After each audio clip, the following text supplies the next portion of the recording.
the beautiful Pacific Northwest and the mighty West Coast, we greet you all. Good morning, good evening, whenever your timeline may fall. Time appropriate greetings, indeed to one and all. This is probably the launch. I'm kind of Chris. Hello, Andrews. Wow. Yeah, you messed me up too. I know. Well, you know, it's because it's the pre-launch, really. Yeah. Tomorrow's really the launch. We're just really awkward today because we're a day early, but that's okay.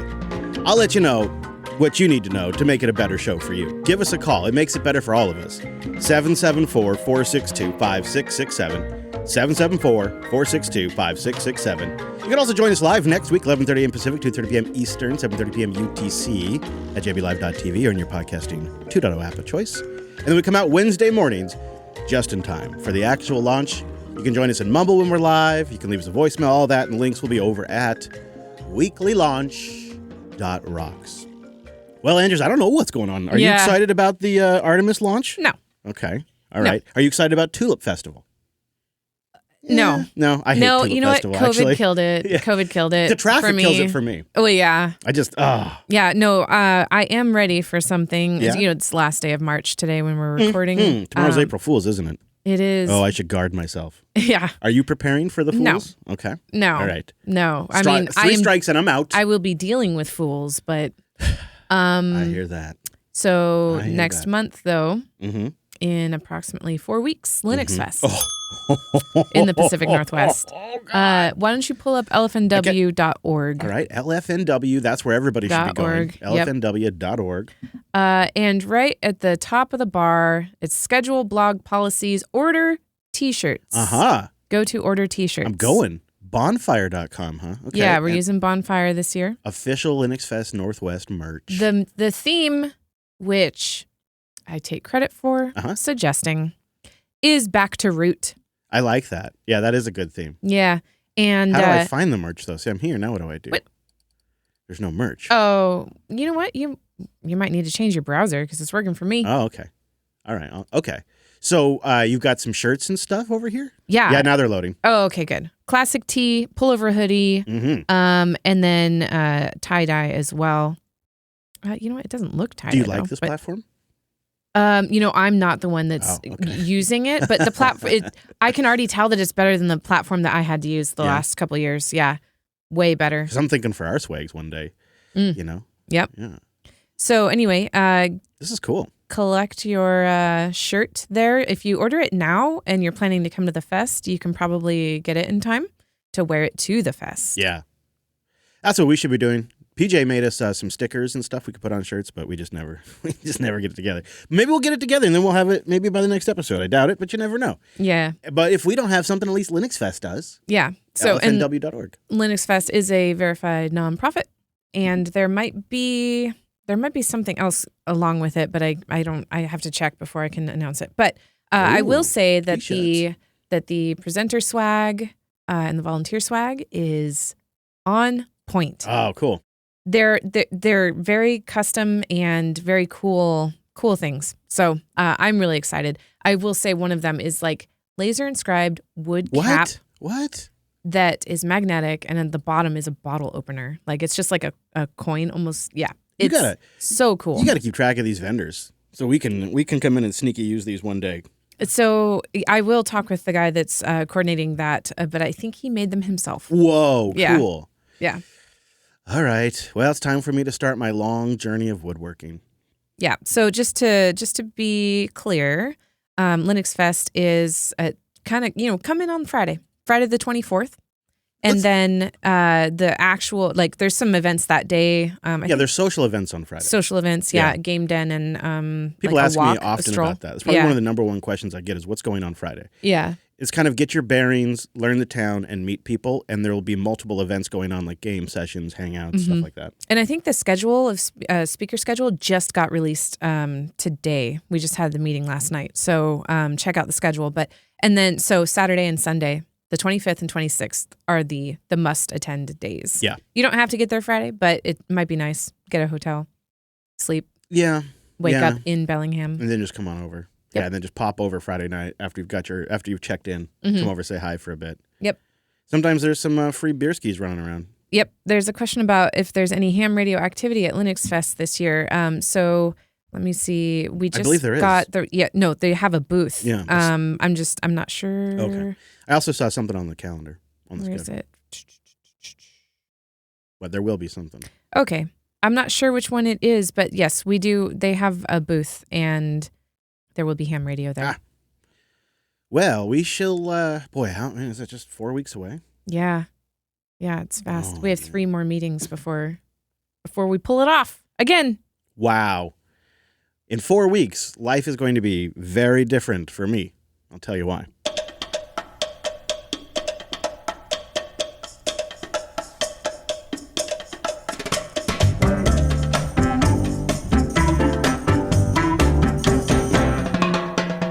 Well, about a year ago or so, I had a nice situation going on with the neighbors where we had a garden and they had chickens. And we would trade goods, and they would give us some of their eggs because they had a surplus of eggs because they had too many chickens. And so we had a nice, steady pipeline of fresh, delicious eggs. And then we moved out to a farm from that location. It was downtown. Ironically, we moved out to a farm. Now we don't have chickens. When we lived in the town, we had chickens. It was just sort of the way it worked because of our neighbors. And I was driving home about a week ago, and it dawned on me, I could just get chickens. Mm-hmm. Like I don't know. Like when you have that realization, you're like, oh, I can just go do that. I don't know if I should, but I could just go get chickens. So now I have 6 chickens, and they're a few days old, probably about 7, maybe 5, 6, 7 days old. And I got Americana chick, a Calico Princess chick, a cream Labar chick, a barred Plymouth Rock chick, a light Brahma chick, a buff Orpington? I don't know how you say that chick. Orpington. So did they tell you what they were? Because there's no way you looked this up and tried to identify them. Yeah, they gave me stickers. I can't even imagine. Yeah. Okay. They would be so challenging because they're not their full color yet. No, as you chicks, can't tell. So at all. no. Yeah. What's kind of neat is the Americana lays blue eggs. Mm-hmm. That's I saw neat, that. huh? Yeah. So we've got 6 of them, bunch of different ones in there. But yeah, it's really something. And so I got a 50-gallon crate, a Rubbermaid crate, and I got a kit with a heat lamp and all of that kind of stuff, and switched that out pretty quickly to a pad that they could wiggle under. They like that a lot better, and that's worked pretty well. It was fun with the kids. They got to help pick them out. Mm-hmm. Bella's a natural mother hen, so she's named a couple of them, and then Abby also has a lot of experience handling chickens because our neighbors that had the chickens, a lot of that.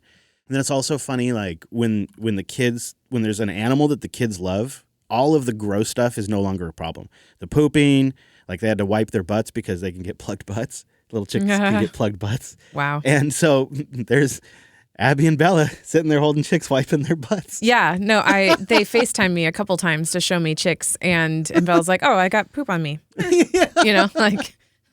Yeah, I mean, if you ever want to see them wash their hands, they. No, that was my next comment. Yeah. You guys are gonna need to wash your hands every time you handle these chicks. They were like, "Oh no, I heard Abby saying to Bella, I don't think I've washed my hands this much forever." Yeah.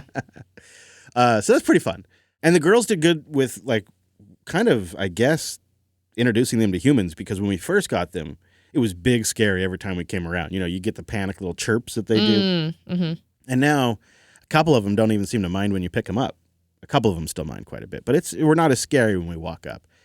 And Bella named one of them Boss, and that might have been the right name because it kind of seems like one of the head chicks right now. And this stupid chick is going around and it's pecking the sidewall of the bin. And I'm sitting there yesterday trying to work, and I just hear this peck, peck, peck, peck, peck, just this rhythmic pecking. And I don't know if Boss was a little bored or what. So I did some research, and I went out and I got him a little clump of grass, and I got him a little stick to perch on, and got all that set up for them.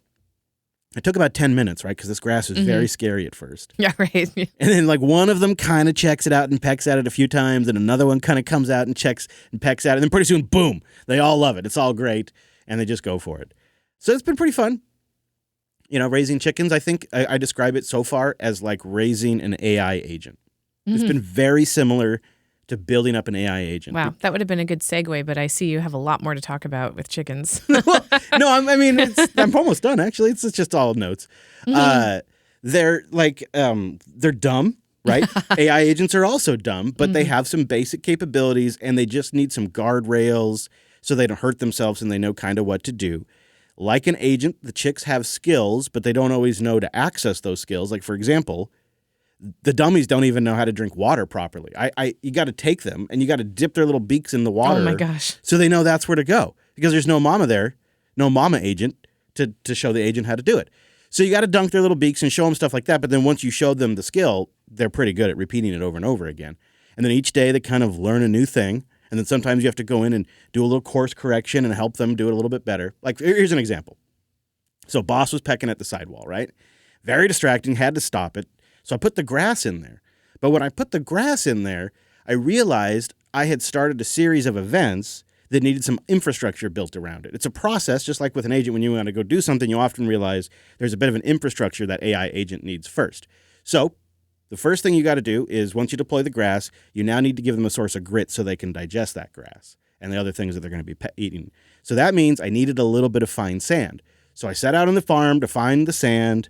I got the sand. First batch of sand I got turned out to have some diesel on it, which would be toxic to the chicks. Oh.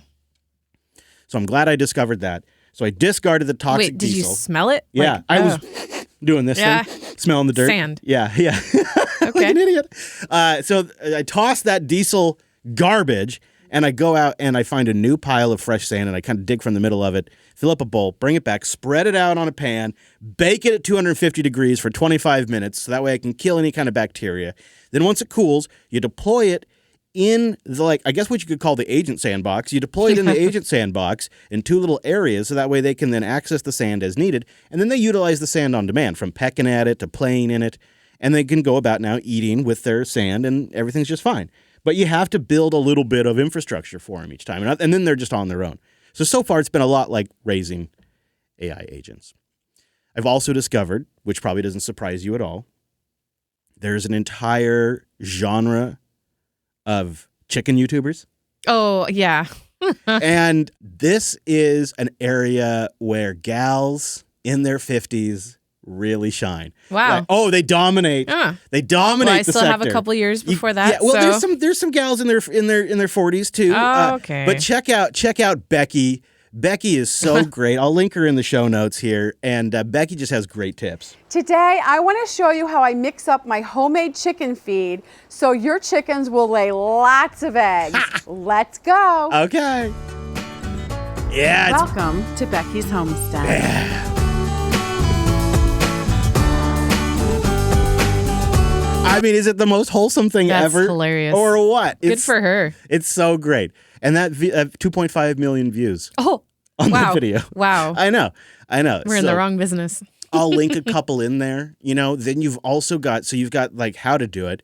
And then you've got the chicken gear subgenre YouTuber who reviews chicken gear all the time. Yeah. Also generally dominated by the lady folk. Hey everybody, I just wanted to do a review of my omelet chicken setup here. This is the igloo, which is where they sleep at night. In here, I like this igloo a lot. Mm-hmm. Igloo. Yeah. So I tell you, I managed to find the expensive version of effing everything. Give me a challenge, and I'll give me a couple of weeks or a day actually, and I'll find the most expensive version. So this is a chicken coop, depending on how you configure it. Say you want a built-in run, and I mean you're not an animal, so you want a smart auto door, right? Yeah. And it'd be nice if it had a feeder and water. And so by the time I put a chicken run and a feeder and water, I see that dollar amount. $3,200, wow. right? And I'm not even like with a run that you can stand in.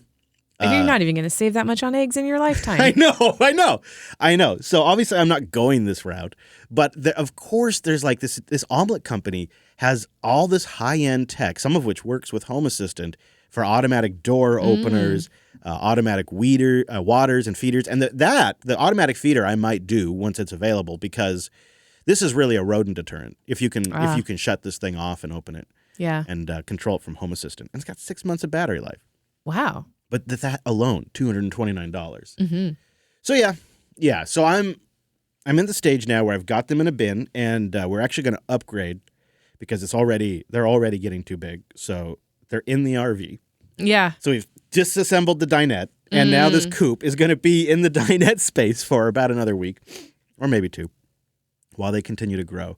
And then in that time, I got to figure out what I'm doing for a chicken coop. I'm already looking on the Facebag Marketplace trying to find like used coops and stuff like that. Yeah. And you can find people that will come up and build coops for you at different price points. But then, like, if you want them to paint it, it's $2,000. And if you want them to run lighting in there, it's $300. Like all these stupid upcharges for stuff that doesn't cost that much. So now I got to figure that out. I got the chicks. I got a crate. But I don't have a place to keep them. When do they start laying eggs? I don't know. I'm betting like September. I don't know. I guess they get to it. The other big thing I got to figure out is we have a lot of really aggressive predator birds. We have owls and we have hawks and we have eagles, and they are we have a lot of them too. So I'm going to have to figure that out so that way they don't get killed. So I'm going to have some kind of coop that's covered up and all of that. Yeah. That's where I'm at. So if anybody has any chicken raising advice, I've got a book I'm reading right now, and I like it so far. It's Raising Chickens for Dummies, and it's been good. And that's exactly where I'm at. I'm a dummy when it comes to raising chickens, and I've got a brooder heat pad, and I've got them all good now. But what I'm concerned about is when I move them out into nature, how do I keep them safe, but yet also keep them exercised, healthy, and all that kind of stuff. So I'm going to need some chicken tips because it's just the very, very beginning. They're very adorable right now, though. I already want more. Yeah, I asked the girls what flavor they would want to eat these. Mom!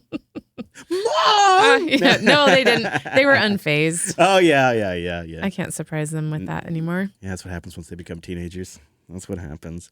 So, yeah, we'll see how this goes. I'm also trying to brace myself, probably inevitably we'll lose. Yeah, I know. That I am worried about that for the girls. Yeah. And then I kind of want to get a duck after this, too. Ooh, but I don't know if the duck would stick around because we have a lot of other natural Well, there's ducks. that water. Yeah, but the pond. But it's full of, like, nature ducks. Like, yeah. Why wouldn't it just fly away with the nature ducks, instead of my domestic duck? But I would love a domestic duck, especially if they eat bugs.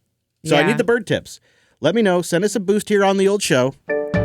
Fountain.fm makes it real easy to do so. It can connect it with lots of accounts or Albi Hub. And, of course, you can get Albi and then just go to the podcast index and boost without an app. You can do it from a website, and you can become a member. Different ways to support the show for different folks. And we appreciate everybody does. So let me know your chicken tips. Send a boost. But you know what time it is. It's time for our track of the week. Well, I'm just going to make a quick call to the launch. I haven't checked in since yesterday. 774-462-5667. That's it. All right. 774-462-5667. Call now. They love it when you boost them. And this, I believe, is the first time I've ever played a track from the Dorfles. They are very, very well known in the Value for Value music universe. And I just felt like getting my disco on today, and this is their song, Disco Swag.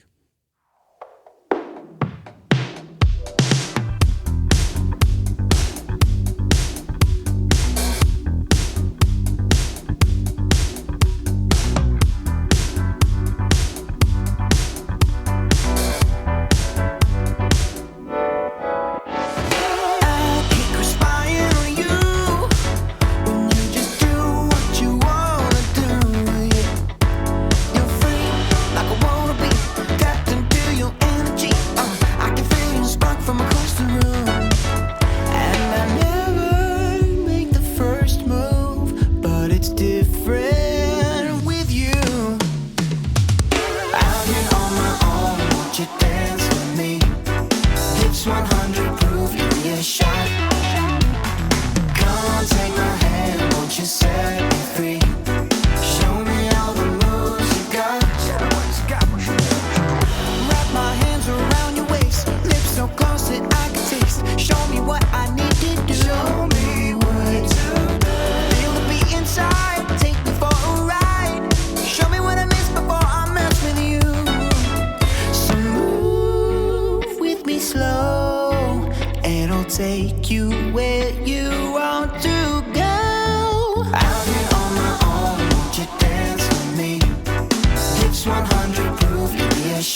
check it out. Go see the link in the show notes. Congratulations to Dorfles for finally playing a genre that I wanted to get on the show. I really like that one. So check it out. We have Disco Swag linked in the show notes. Andrews, are you ready? Yes. For the voicemails, it's one of our favorite parts of the show. So what do I tell them at this point? They should call us?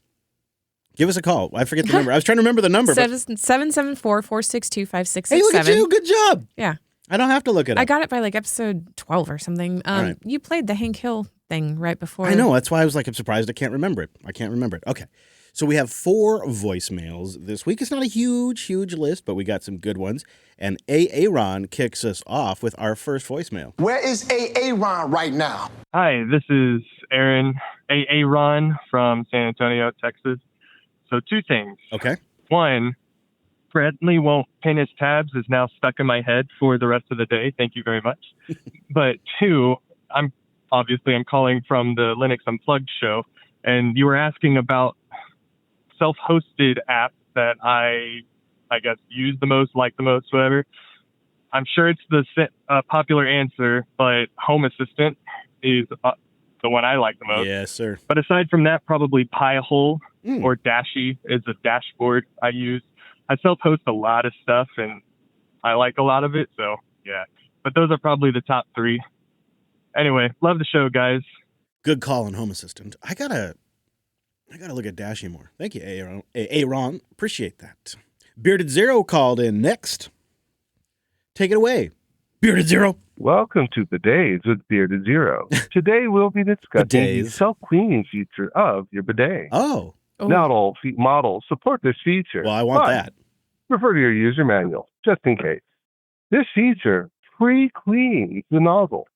It will shoot some water over the nozzle before it fully ejects it, and then, before it's done, it will also purge a little bit of water to clean it again. That way, when it's put away, it's nice and clean. This is in Bidets with Bearded Zero. Boy, that's really funny. Now I know. See, I'm kind of feeling like I'm going to get a bidet all of a sudden. I think it's happening. I don't know. I feel like he's talking me into it. Now that I know they got a no from me. A self-cleaning mode, though. That changes the whole game on the UTI The fact that it needs cleaning. Gross. So does the whole toilet, I'll tell you what. All right. Well, I'm really happy to say that Tech Geek called back to update us on the Artemis 2 launch, which should be happening, if all things go as planned, the day you're listening to this, if you're listening on release day. Hey, launch crew, it's Tech Geek from Orlando. Calling in for the Artemis 2 update in case you haven't been following it. Launch Wednesday, April 1st, and of course, it's not lost to me that it is a April joke. Fool's Day. So That is funny, huh? Hopefully, it's not an April Fool's that we actually do launch. So, hope again that you guys are tuning in. There's going to be, of course, live streams on YouTube. There already Launch window starts at 18:24 Eastern Time on Wednesday, April 1st. It's the astronauts around the moon. I'm on my way into Kennedy Space Center now, just before midnight, for my part of the support for the round-the-clock support up until Wednesday. So cool. Short shift, but I have to repeat the same shift on launch day. So unfortunately, I won't be on site to watch the launch like I was for Artemis 1, but I am going to be still watching it from Orlando. Just going to step outside my front yard, watch it from there. It's awesome. Love it. Exciting times, people. Sending astronauts back to the moon. It's exciting times. I'm pumped. I hope you guys are too. Enjoy the show. Loving it. Keep up the good work. Later. Thank you for the update, Tech Geek. Yeah, I'm following it. Yeah, he gave military time and East Coast time. It's like, which do you convert first? Right. Tonight, the clock is ticking down. Artemis is on the pad. And after some technical delays earlier this year, the astronauts are ready for a Wednesday launch. We do live in a world of preparation without expectation. We're ready to go. We're also ready to stay. The first human test flight of the Artemis rocket and the Orion spaceship on top. A 10-day mission taking astronauts farther than ever before. It is going to be a big, long loop around the moon, 280,000 miles from Earth, and for the first time in more than 50 years, putting human eyes on the far side of the moon. Turns out there's about 60% of the far side, I think, that has never been seen by human eyes because of the lighting conditions. Artemis 2 is Commander Reed Weissman, pilot Victor Glover, mission specialist Christina Cook, and Canadian astronaut Jeremy Hansen. What? On the first day, the astronauts will perform a full systems check, manually test flying the ship for future flights that will involve rendezvous and docking maneuvers. 23 hours later, Orion will begin its 4-day journey to the moon and a figure-8 path extending into deep space. Failure is not an option, but I think it is often misunderstood. It's not that we never fail, it's that we don't quit. So I wonder where it'll be at by the time we do next week's episode. We'll do a little check-in on it. Thank you, Tech Geek. And now our last call this week is Mark from Northern Michigan. He's back. Yeah, Mark from Northern Michigan. Hi, Chris and Walters. On vacation in South Carolina, listening to Linux Unplugged. Chickens, Chris. Chickens. Yes, as I mentioned before, we have chickens. We went the easy route. We bought an Amish coop. I think it's a 6x10. I paid about $550 for it. But it's really nice. I ran electric to it. Got almost a sink going with a heater and a temperature sensor that we built out of the chicken run with some fencing, wire mesh fencing on the outside. The key thing for you in your situation is to put some bird netting on top. Maybe a little bit of structure to prevent it from weighing down, but that'll keep the birds out. Anyhow, enjoy listening to the podcast. Can't wait for this afternoon. Thanks, Mark, and hope you're enjoying your vacation. Thanks for calling in while you're on vacation. Thank you, everybody who called in, and we'd love it if you called in and told me why I'm crazy for getting the chickens. Yeah, so I think right now, this is my current plan, although these things are all in flux, but I think my current plan is there's an area that has partial covering and cement, and I think we're actually going to build the coop in there and then fence it off and then put down a ton of pine shavings and whatnot for them to walk around on, and then let them out from time to time while we're outside. And then if the predator birds are a real problem, I may get a chicken tunnel, a chunnel. And those things are, a chunnel that runs around and then routes them over to the grass. We'll see about that. But thank you, everybody, for the calls. Now, what do you say, Andrews? Shall we do some boosts?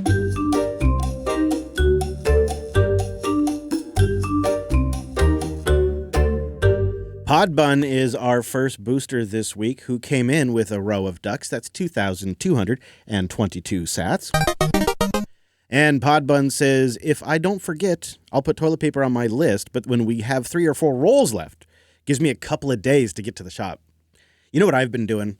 I don't know why it took me to my mid-40s to figure this one out. I guess we haven't had apps for a long time.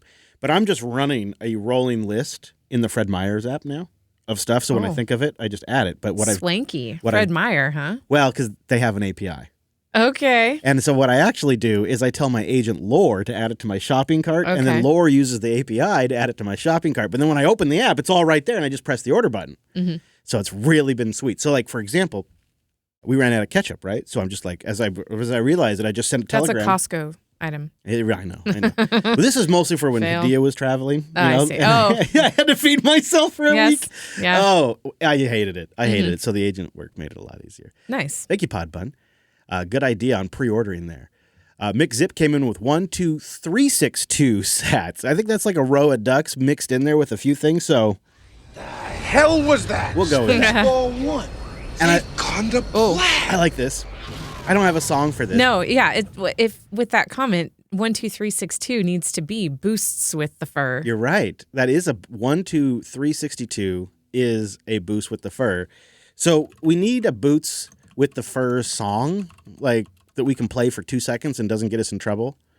Because when I search for boots with the fur, I just get a lot of pictures of boots with fur and not a soundbite. But I like that. That's a good. So it's 12362. Could be our little secret on the launch too.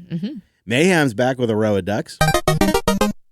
See my related Matrix post, chicken stuff. I forgot what the evil rooster boost amount was, so here's some chicken ducks. Yes. I saw his pictures in there earlier. I am 6 or 7 DMs behind on Matrix. I'm going to try to catch up some point, probably today. But I did see Mayhem had some fresh egg photos. You know what I learned? And at least from my from Becky, the homestead gal on YouTube. Becky tells me that if there's poop on the eggs, your chickens have worms. The egg should come out really clean. It should come out almost perfect looking. And if there's poop on them, you might have worms in your chicken. See what I'm learning? You see how much I am learning? It's crazy. It's crazy. Things are happening here, people. Things are happening. Thank you, everybody. That's all the boosts for this week. It's sort of a short list, but we still appreciate it. 4 of you stream sats, and collectively, you stacked just a bit more than a row of ducks, 3,751. Thank you, sat streamers, holding in strong there. And then you combine that with our total boosters, we stacked a humble 20,557 sats, but grateful for it. This show is getting easier and easier to boost with Fountain FM, and of course you can support each episode directly. There is no advertiser, and shows like this live and die on the support of its audience. And here's what I'm thinking, is I'm going to hook you up with a great investment, and then when you make it big, you kick a little bit back to the show. So get ready. Here we go. Chris found a gem, an easy flip. Let's cash it in. It's barely standing, kind of scary, but potential's extraordinary. Just trust me, it's a winner.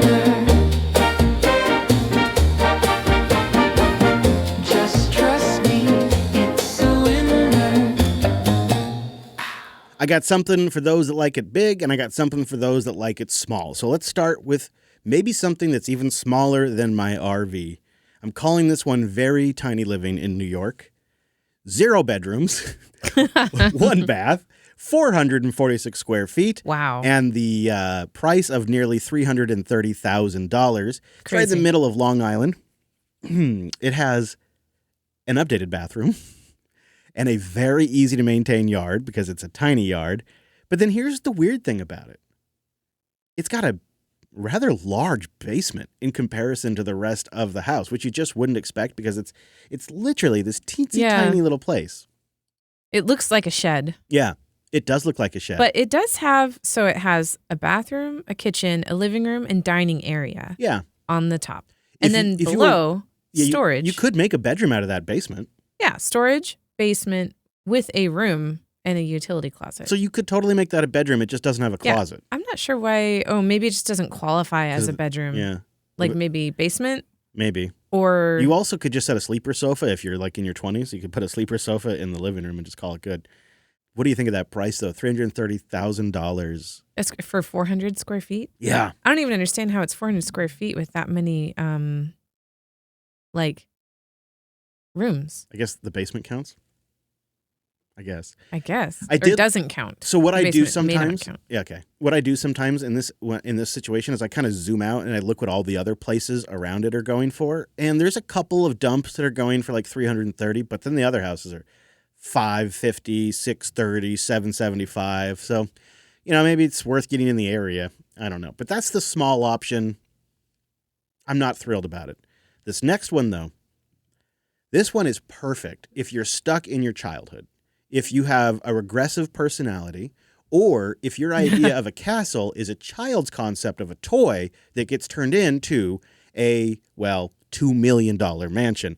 So we have a 5-bed, 4-bath, 4,680 square feet, $2 million mansion in Orlando, Florida, built in 1991 that looks like an ass clown castle.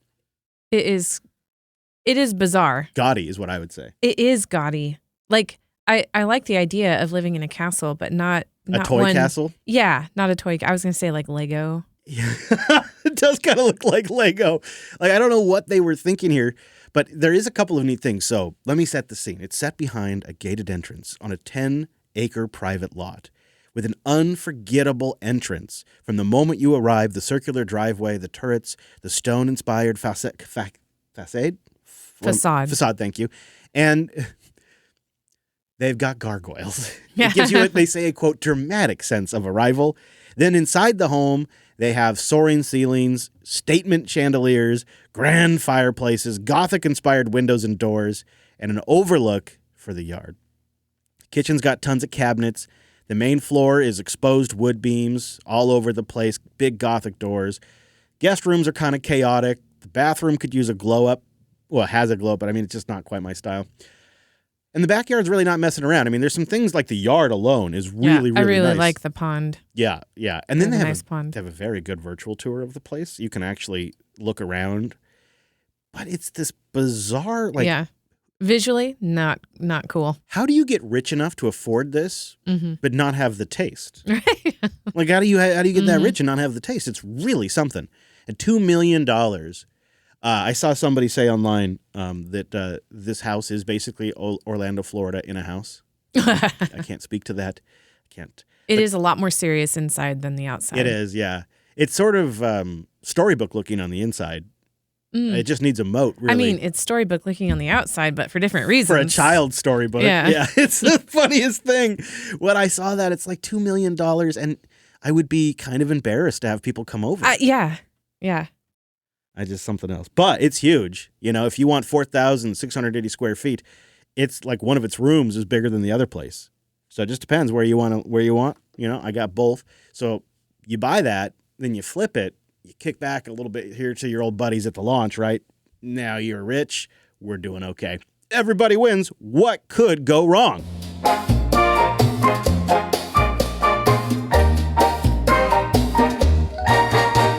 All right, links at weeklylaunch.rocks. Finally, almost got the old mouth working. Not quite. Like Ange mentioned at the beginning of the show, lfnws.org. That's LNFW. No, LFW? Yes, Oh, LFNW. No. What is it? Linux Fest. Oh. Northwest. Yeah, maybe LFNW. Should I? Okay, so it's LWN. Oh, my God. Why? You're messing everybody up. All Just right. Google Linux Fest Northwest. Yeah, I'll It'll put a come link. up. I'll put a link in the show notes. Don't you all worry. I'll put a link in the show notes. But we would like to see you there. It would be really great. And we may even do a live launch. We were kind of kicking around the idea. We haven't locked anything around or in yet, so don't get too excited. But it could be a lot of fun. You know, do some big investments right there in person, something like that. And you know, we'd love to see you. So go check out the link. We'll have it there in the show notes for you. But with that, we're all done today. Thank you very much. You can join us live next Tuesday, or just catch it in your podcast app Wednesday mornings, as you please. Don't forget to send me your chicken coop ideas, anything you've learned from raising chickens over the year. I'd love to know too. I don't know, over the years. Okay, that's it. I'm all done. I got to get out of here, get some sleep, some caffeine, and then we'll be back next Tuesday. So thank you very much from the beautiful Pacific Northwest and the mighty American West Coast. Thank you so much for listening. We'll see you back here next week.